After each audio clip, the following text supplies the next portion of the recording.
Yan, mabalik ka duman sa normal na buwan. Okay. Kaya ako nag-decision na. Dahil pa nag-abot sa kuya ang dialysis. Oo. Nakadesign na ako. Oo. Gusto ko nga nang mag-preempt, yung sinabi ni Dr. na preemptive. Dahil Preemptive. kapag ng dialysis, nag-transplant ka na. Oo. Ang kaso, primero, yung time, tsaka yung nagluwasan sinabi ko nga kasi bago, nagluwasan na ako siya, Ang mga signs. ito na napudan ako kang ko. Oo. Dahil pa ko kahit nag-dialysis. Saan mo katabi nag-interest ako? At the time na, kunyari, siguro mga before ako mag-dialysis, a year before, Year before. nagpa-enroll na ako sa enrollment yan. Enrollment. Pero pag enroll mo sana, you're feeling something different na sa physical condition mo. Kasi monthly ako nag-check up. Kanahiling yan. Okay. Although gradual ang pagtaas. Kaya nag-dialysis ako, nag-creatinine ko, more than 600.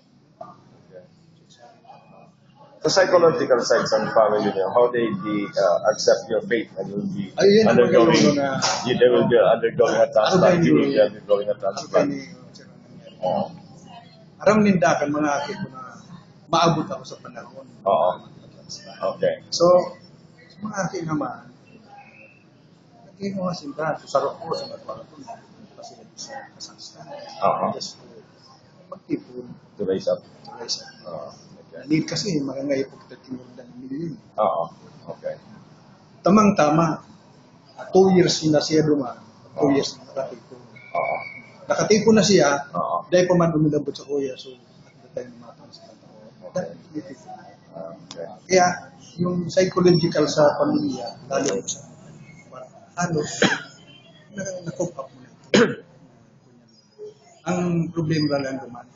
So, ang number 1 ko na problema talaga. So, sinabi mo kanina po na request ng isang donor mo to give him some sort of livelihood or an education to his father. Yan ang dimana. Sa other knowledge mo, at iba ng mga donor, are they requesting that the same thing be given to them by the recipient?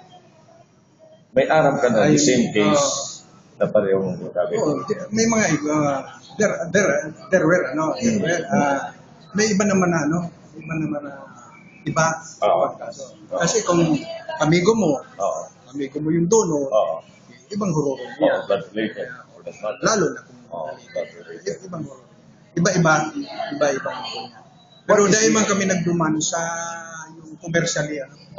Kasi bawal yun. Commercial. Bawal yun. What is the hardest part pag-abot sa recovery process mo? Yung after the operation? Yung 3 months isolation. 3 months you were isolated for 3 months. Kasi 3 stages din yan.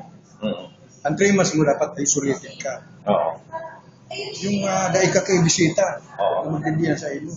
Kasi purified air, some sort of infection. Yung may mga natrangkaso na may mga ulo, viral infections. Kaya ka nag-isolate ako. Ang nakalaog sa nasa kwarto ko, si Mrs. sa kasuati ko na nurse. Daduman lang siya, naghatod-tod pagka. Then, kung nalaog man siyang daduman, na malimpyakan sa kuya.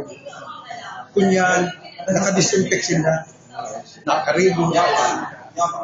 Tapos ako man, kaya may ako nakamasok na. So yan lang. After 3 months, nagtagkaluwas-luwas na ako. 3 months naman niya hanggang 6 months. Okay. I-maintain mo yan na. Kaya number 1 sa pagpa-transfer. Ang discipline. Okay, thank you so much. Tom.